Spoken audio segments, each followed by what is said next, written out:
ہم ہوا کے نرم و تیز جھونکوں کی مانند آگے بڑھ رہے تھے۔ اس چلنے میں کوئی مشقت نہ تھی بلکہ لطف آ رہا تھا۔ نہ جانے ہم نے کتنا فاصلہ طے کیا تھا کہ صالح کہنے لگا، عرش الہی کے سائے میں مامون علاقہ شروع ہونے والا ہے۔ وہ دیکھو، آگے فرشتوں کا ایک ہجوم نظر آ رہا ہے۔ ان کے پیچھے ایک بلند دروازہ ہے، یہی اندر داخلے کا دروازہ ہے۔ میں نے صالح کے کہنے پر سامنے غور سے دیکھا تو واقعی فرشتے اور ان کے پیچھے ایک دروازہ نظر آیا، مگر یہ عجیب دروازہ تھا جو کسی دیوار کے بغیر قائم تھا، یا شاید دیوار غیر مرئی تھی، کیونکہ دروازے کے ساتھ پیچھے کی سمت کچھ نظر نہیں آ رہا تھا۔ گویا ایک نظر نہ آنے والا پردہ تھا جس نے دروازے کے پیچھے کے ہر منظر کو ڈھانپ رکھا تھا۔ تاہم اس کی بات سنتے ہی میرے قدم تیز ہو گئے اور فاصلہ تیزی سے گھٹنے لگا۔ دروازہ ابھی دور ہی تھا مگر فرشتے واضح طور پر نظر آنے لگے تھے۔ یہ انتہائی سخت گیر اور بلند قامت فرشتے تھے جن کے ہاتھ میں آگ کے کوڑے دیکھ کر میں گھبرا گیا۔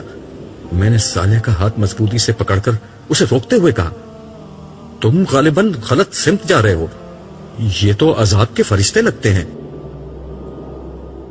چلتے رہو، اس نے رکے بغیر جواب دیا۔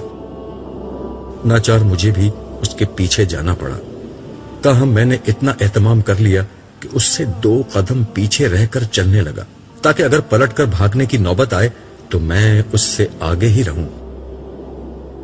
صالح کو میرے احساسات کا اندازہ ہو چکا تھا۔ اس نے وضاحت کرنی ضروری سمجھی، یہ بے شک عذاب ہی کے فرشتے ہیں۔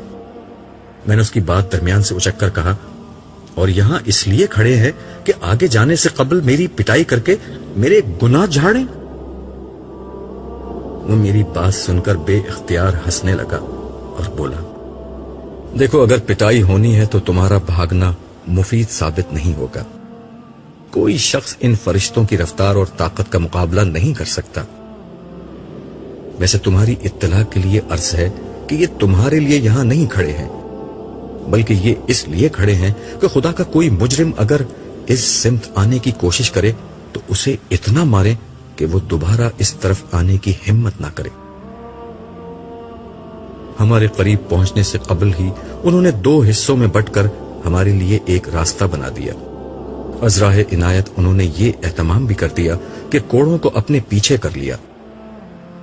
میرا خیال تھا کہ وہ ہمیں دیکھ کر مسکرائیں گے اور اظہار مسرت کریں گے، مگر کوشش کے باوجود ان کے چہروں پر کوئی مسکراہٹ تلاش نہ کر سکا۔ صالح کہنے لگا، ان کی موجودگی کا ایک مقصد تمہیں اللہ کی اس نعمت کا احساس دلانا ہے کہ کس قسم کے فرشتوں سے تمہیں بچا لیا گیا۔ بے اختیار میری زبان سے کلمہ شکر و حمد ادا ہو گیا۔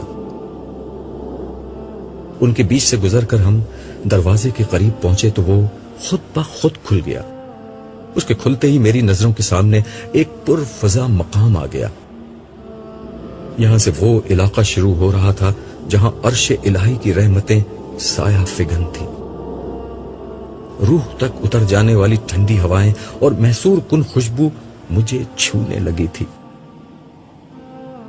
ہم دروازے سے اندر داخل ہوئے تو دیکھا کہ دور تک فرشتے قطار در قطار کھڑے تھے۔ ان کے چہرے بے حد دلکش تھے اور اس سے کہیں زیادہ خوبصورت مسکراہٹ ان کے چہروں پر موجود تھی۔ یہ ہاتھ باندھے مؤدب انداز میں کھڑے تھے۔ ہم جیسے ہی ان کے بیچ سے گزرے، دعا و سلام اور خوش آمدید کے الفاظ سے ہمارا خیر مقدم شروع ہو گیا۔ ان کے رویے اور الفاظ کی تاثیر میری روح کی گہرائیوں میں اتر رہی تھی اور ان کے وجود سے اٹھنے والی خوشبوئیں میرے احساس کو سرشار کر رہی تھی۔ یہاں داخل ہوتے ہی مجھے یہ محسوس ہوا کہ میرے اندر کوئی غیر معمولی تبدیلی آئی ہے، لیکن اس وقت میری ساری توجہ فرشتوں اور یہاں کے دلکش ماحول کی طرف تھی، اس لیے میں زیادہ توجہ نہیں دے سکا کہ میرے ساتھ کیا ہوا ہے۔ میں اس کیفیت کو بس یہاں کے ماحول کا ایک اثر سمجھا۔ چلتے چلتے مجھے کچھ خیال آیا تو میں نے صالح کے کان میں سرگوشی کی، یار یہ تو ٹھیک ہے کہ یہ لوگ مجھے کوئی نجات یافتہ شخص مان کر میرا استقبال کر رہے ہیں، لیکن یہاں میری ذاتی واقفیت تو کوئی نہیں ہے. کیا یہاں تمہارا کوئی واقف ہے؟ میری بات سن کر صالح ہنستے ہوئے بولا، عبداللہ، آج ہر شخص اپنی پیشانی سے پہچانا جائے گا کہ وہ کون ہے. تمہیں علم نہیں، مگر تمہارا پورا پورا تعارف تمہاری پیشانی پر درج ہے. تم دیکھتے جاؤ آگے کیا ہوتا ہے. قطار کے اختتام پر کھڑا ایک وجیح فرشتہ جو اپنے انداز سے ان سب کا سردار معلوم ہوتا تھا میرے پاس آیا اور میرا نام لے کر اس نے مجھے سلام کیا. میں نے سلام کا جواب دیا. پھر وہ بہت نرمی اور محبت سے بولا، ہمیشہ باقی رہنے والی کامیابی مبارک ہو. میں نے جواب میں شکر ادا ہی کیا تھا کہ وہ دوبارہ بولا، کیا آپ آئینہ دیکھنا پسند کریں گے؟ میری سمجھ میں نہیں آیا کہ اس نے یہ بات مذاق میں کہی تھی یا سنجیدگی سے، کیونکہ اس وقت آئینہ دیکھنے کی کوئی معقول وجہ مجھے سمجھ میں نہیں آ رہی تھی. تاہم اس نے میرے جواب کا انتظار نہیں کیا. ایک فرشتے کو اشارہ کیا اور اگلے ہی لمحے میرے سامنے ایک قد آدم آئینہ تھا. میں نے اس آئینے کو دیکھا اور مجھے یقین ہو گیا کہ اس نے میرے ساتھ مذاق کیا تھا، کیونکہ یہ آئینہ نہیں بلکہ ایک انتہائی خوبصورت اور زندگی سے بھرپور پینٹنگ تھی، جس میں ایک خوبصورت نوجوان بلکہ شہزادہ شاہانہ لباس زیب تن کیے کھڑا تھا. یہ تصویر کسی بھی اعتبار سے تصویر نہیں لگ رہی تھی، بلکہ یوں محسوس ہو رہا تھا کہ جیسے آئینے کے سامنے کوئی زندہ انسان کھڑا ہوا ہے. میں نے اس فرشتے کی طرف دیکھا اور مسکرا کر کہا، آپ اچھا مذاق کرتے ہیں، مگر پینٹنگ اس سے زیادہ اچھی کرتے ہیں. مصور تو آپ ہی معلوم ہوتے ہیں، لیکن اس میں ماڈل کون ہے؟ فرشتے نے انتہائی سنجیدگی سے میری بات کا جواب دیا، پینٹر تو المصور یعنی مالک ذوالجلال ہے، البتہ ماڈل آپ ہیں. اس کے بعد اس نے صالح کو اشارہ کیا. وہ میرے قریب آیا اور میرا سر گھما کر دوبارہ پینٹنگ کی طرف کر دیا. اس دفعہ پینٹنگ میں اس نوجوان کے ساتھ صالح بھی نظر آ رہا تھا. میں حیرت سے کبھی صالح کو دیکھتا اور کبھی اس آئینے میں کھڑے دوسرے شخص کو، جس کے بارے میں ان دونوں کی متفقہ رائے یہ تھی کہ یہ میں ہی تھا. مگر یہ میں تو نہیں، میں نے بلند آواز سے کہا. جواب میں صالح نے یہ مصرع پڑھ دیا، اے جانے جہاں، یہ کوئی تم سا ہے کہ تم ہو. لیکن یہ کیسے ممکن ہے؟ میں تو ایک بوڑھا شخص تھا، اور جوانی میں بھی کم از کم ایسا تو نہیں تھا. اس دفعہ میری بات کا جواب فرشتے نے دیا. آپ ناممکنات کی دنیا سے ممکنات کی دنیا میں آ گئے ہیں. آپ انسانوں کی دنیا سے خدا کی دنیا میں آ گئے ہیں.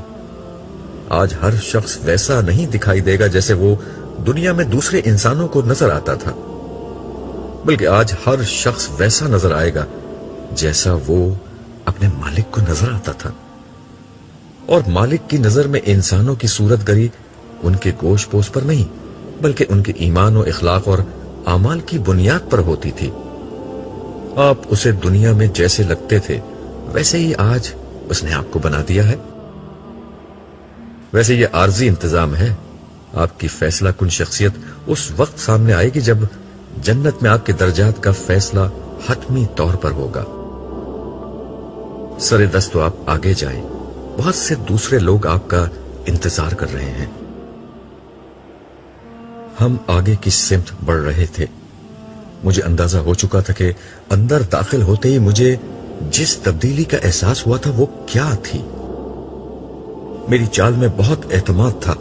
شاید یہ آئینے کا اثر تھا کہ اب مجھے یقین آنے لگا تھا کہ رب کعبہ نے مجھے سرفراز کر کے میرے بخت کو ہمیشہ کے لیے جگا دیا ہے. میری زندگی کے شب و روز اور اس میں پیش آنے والے مسائل اب میرے لیے خواب و خیال ہو چکے تھے. پچھلی دنیا کی محرومیاں، صبر اور محنتیں کبھی اس طرح بھی رنگ لائیں گی، مجھے اس کا قطعاً اندازہ نہیں تھا. قرآن کریم اور احادیث میں اگلی دنیا کا بہت کچھ تعارف پڑا تھا، مگر آنکھ جو کچھ دیکھ سکتی ہے، کان سنتے اور حواس محسوس کر سکتے ہیں، وہ الفاظ سے شعور تک بہت کم منتقل ہوتا ہے۔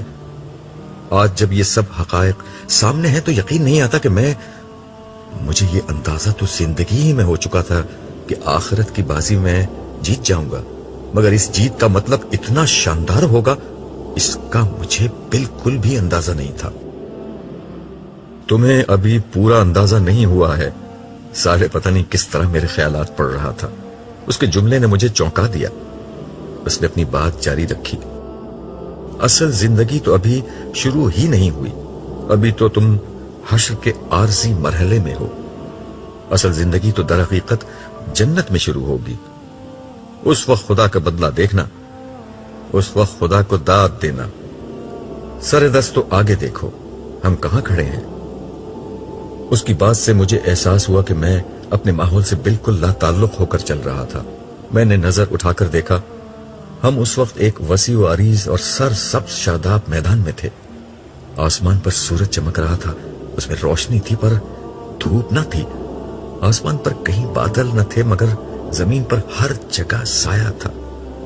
زمین سبز تھی، شاید اسی کے اثر سے آسمان نیلگوں کے بجائے سبزی مائل ہو رہا تھا۔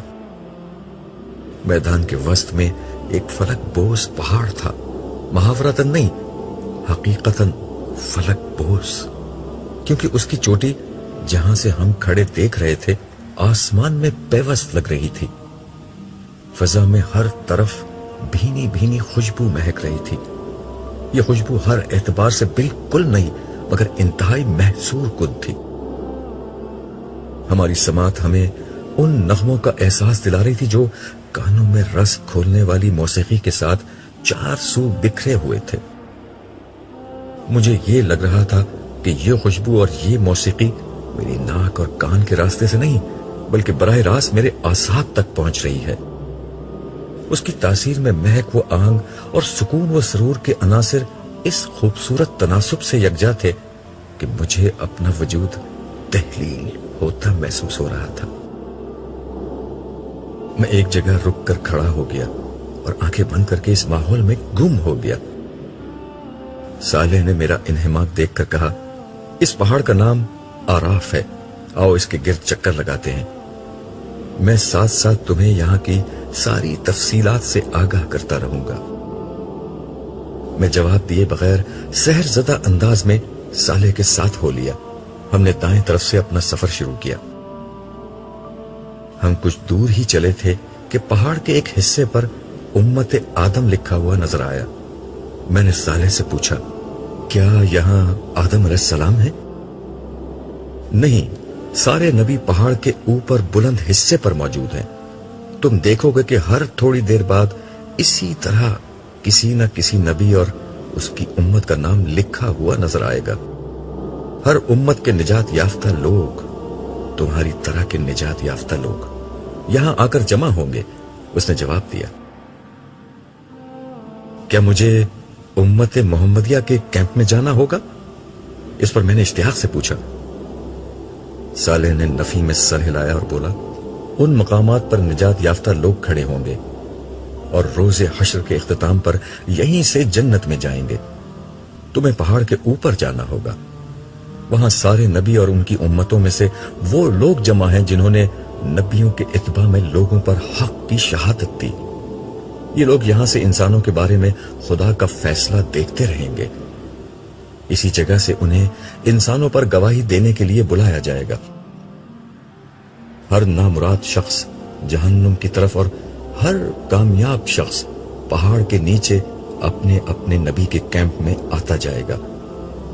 پھر ہر امت گروہ در گروہ یہیں سے جنت میں جائے گی۔ یہ وہ مقام ہے جہاں سے حشر میں ہونے والے ہر فیصلے کو براہ راست دیکھا جا سکتا ہے۔ جنت و جہنم بھی یہاں سے نظر آتی ہے۔ ہم یہ گفتگو کر رہے تھے اور ایک ایک کر کے تمام نبیوں کی امت کے مقامات سے گزرتے جا رہے تھے۔ اس وقت ہر جگہ بہت کم لوگ تھے۔ میں نے صالح سے کہا، شاید ابھی تمام لوگ نہیں آئے۔ اس نے کہا، نہیں، یہ بات نہیں، دیگر نبیوں کی امت میں سے نجات یافتہ لوگ ہی بہت کم ہیں. زیادہ تر لوگ بنی اسرائیل میں سے ہیں اور سب سے زیادہ امت محمدیہ میں سے.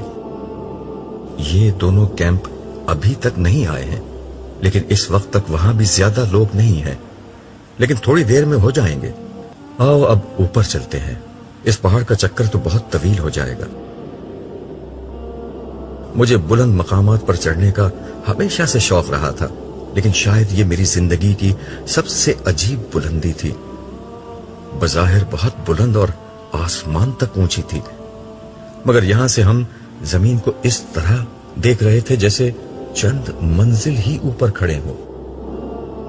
نیچے سے جو جگہ ایک چوٹی لگتی تھی وہ ایک ہموار سطح تھی. تاہم اس ہموار زمین پر تھوڑے تھوڑے فاصلے پر بلند و بالا قلعہ نما تعمیرات بنی ہوئی تھیں. ارد گرد کوئی دیوار تھی اور نہ ان میں دروازے ہی موجود تھے، اس لیے باہر سے بھی اندر کا نظارہ کیا جا سکتا تھا. میں نے صالح سے ان بلند تعمیرات کے متعلق پوچھا تو اس نے کہا، یہاں عالی شان تخت پر تاج پہنے ہوئے انتہائی باوقار ہستیاں بیٹھی ہوئی تھیں. ان کے ارد گرد اسی شان کے لوگ شاہانہ نشستوں پر بیٹھے ہوئے تھے. میں نے صالح سے ان بلند تعمیرات کے متعلق پوچھا تو اس نے کہا، یہ مختلف انبیاء کی عارضی قیام گاہیں ہیں. انہی کی بنا پر اس پہاڑ کو آراف کہا جاتا ہے. تم تو جانتے ہو کہ آراف کا مطلب بلندیوں کا مجموعہ ہے. میں نے اسبات میں سر ہلایا. وہ گفتگو کا سلسلہ جاری رکھتے ہوئے بولا، تخت پر بیٹھے ہوئے انبیاء کرام ہیں اور ان کے ارد گرد بیٹھے لوگ ان کی امت کے شہداء اور صدیقین ہیں. صدیقین وہ لوگ ہیں جنہوں نے نبیوں کی زندگی میں ان کا ساتھ دیا، اور شہداء وہ لوگ ہیں جنہوں نے انبیاء کے بعد ان کی دعوت کو آگے پہنچایا. یہ سب وہ لوگ تھے جو دنیا میں خدا کے لیے جیے اور اسی کے لیے مرے. اسی کے صلے میں یہ لوگ آج اس عزت و سرفرازی سے ہمکنار ہوئے ہیں جس کا مشاہدہ تم اس وقت کر رہے ہو. کیا یہ ممکن ہے کہ انبیاء علیہ السلام سے میری ملاقات ہو سکے؟ میں نے پوچھا. سب سے ملاقات کا وقت تو نہیں، لیکن کچھ سے ضرور مل سکتے ہو، اس نے جواب دیا، اور پھر ایک ایک کر کے خدا کے جلیل القدر پیغمبروں سے میری ملاقات کرانی شروع کی. وہ پیغمبر جو میرے لیے عظمتوں کا نشان تھے، میں ان سے مل رہا تھا.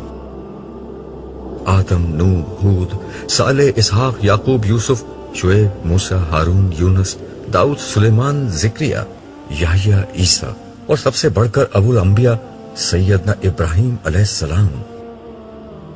سب نے گلے لگا کر اور میری پیشانی پر بوسہ دے کر میرا استقبال کیا اور مجھے مبارکباد دی. ان جلیل القدر ہستیوں سے کچھ گفتگو کے بعد ہم آگے روانہ ہو گئے، مگر مجھے دوران گفتگو یہ احساس ہوا تھا کہ سب لوگ ایک نوعیت کی تفکر میں مبتلا ہیں. راستے میں صالح سے میں نے اس کی وجہ پوچھی تو وہ بولا، تمہیں نہیں معلوم اس وقت حشر کے میدان میں کیا قیامت برپا ہے. اس وقت ہر نبی پریشان ہے کہ انسانیت کا کیا ہوگا. اللہ تعالیٰ کے عذاب کی شدت اتنی زیادہ ہے کہ ان انبیاء میں سے کوئی بھی نہیں چاہتا کہ اس کی امت عذاب الہی کا سامنا کرے. وہ چاہتے ہیں کہ اللہ تعالیٰ لوگوں کو معاف کر دیں، مگر سر دست اس کا کوئی امکان نہیں. ایسی کوئی دعا کی جا سکتی ہے اور نہ اس کی اجازت ہے. لوگ سینکڑوں برس سے خوار اور خراب ہو رہے ہیں. سر دست حساب کتاب شروع ہونے کا بھی کوئی امکان نہیں ہے. سینکڑوں برس کیا مطلب؟ ہمیں تو اندر آئے ہوئے بمشکل 1-2 گھنٹے گزرے ہوں گے. میں نے چونک کر تعجب سے کہا، یہ تم سمجھ رہے ہو.